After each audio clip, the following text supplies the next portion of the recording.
Des clowns dans la ville, en pleine rue.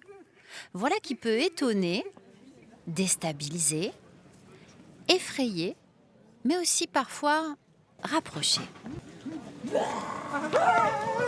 Ça ne se voit pas au premier regard, et tant mieux. Jonathan, Ahmed, Rose et Diane sont en situation de handicap mental. Je suis Jonathan. Avec le nez, c'est incroyable. On peut devenir une autre personne. Ça veut dire une personne. On réveille un enfant qui est en nous. Et c'est grâce au nez qu'on peut faire des choses incroyables. Quand ils ont le nez, on ne voit pas qu'ils sont en situation de handicap.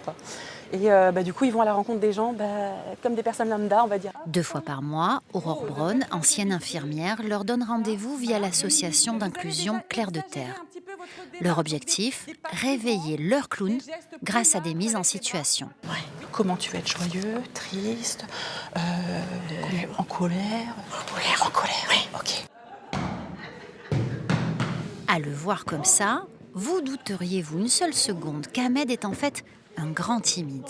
Il y a vraiment une confiance en soi qui arrive justement avec tous ces exercices parce qu'ils arrivent à faire rire, ils arrivent à entrer en relation avec les gens. Des mots qui résonnent encore plus fort dans les EHPAD où Aurore propose ses services.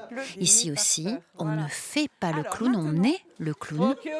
L'idée, oser exprimer ses émotions. Clown amoureux, clown facétieux ou peut-être timide. Un exutoire pour les personnes âgées. Le beau-fils de Georges n'en croit pas ses yeux. On va attendre un peu que vous calmiez. Il se lève. Il a du mal à marcher d'habitude. Mais il se prend au jeu, quoi. Il aime ce rôle. Alors que sinon, il ne s'intéresse plus à rien. Les résidents de l'EHPAD ont encore un peu de travail, mais ils ont prévu plusieurs déambulations en public à Noël et à la fin de l'année. Plus fort possible. 1, 2, 3.